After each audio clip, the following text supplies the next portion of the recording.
very excited about this project. I love the film.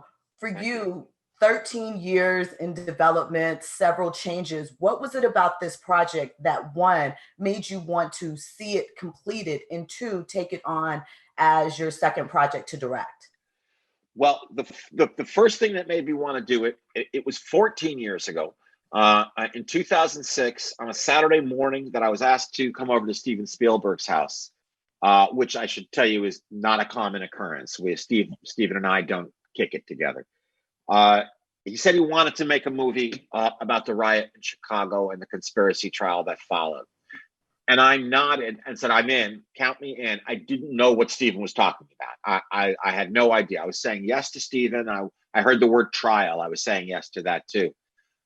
So, but the more I learned, reading the 21,000 page transcript, reading the dozen or so really good books that have been written about it, but most importantly, spending time with Tom Hayden, who's no longer alive, but he was back then. The less it became about, here's an opportunity to work with Steven Spielberg, or here's an opportunity to write a courtroom drama, which is a genre I like a lot. It became a story I really wanted to tell. And it spent so much time getting kicked down the road because of, just for various reasons, a writer's strike, which meant this person was suddenly unavailable, and that kind of thing, and budgetary concerns that the film has riots in it. How do you make that for the kind of budget that's proportional to what the studio imagines the global appetite for the film will be? And then two things happened at once. Donald Trump was elected president, and I directed my first film, Molly's Game, which Steven Spielberg was pleased enough with that he said that I should direct Chicago 7, and that the time to make it was now. I thought the film was relevant while I was writing it. I thought the film was relevant while we were making it last winter in Chicago and New Jersey. We didn't need it to get more relevant. But chillingly, shockingly, it has every day.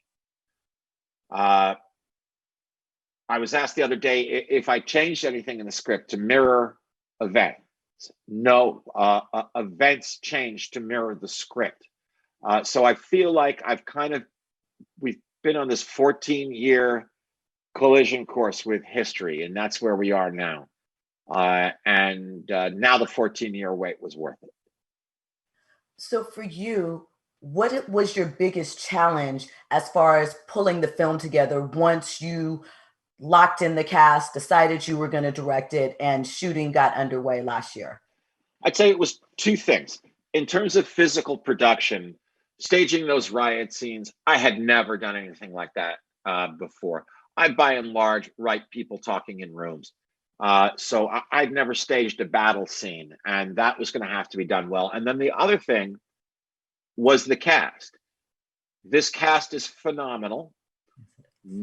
Most of them are used to starring in their own movie and not being a part of an ensemble, and they are very different kinds of actors. So I felt like it was going to be a challenge to make sure that they were all in the same movie, which turned out to be less challenging than I thought it was going to be.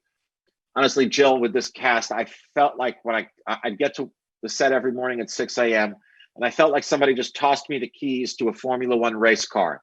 And as long as I didn't put the car on the wall, these guys were going to win the race.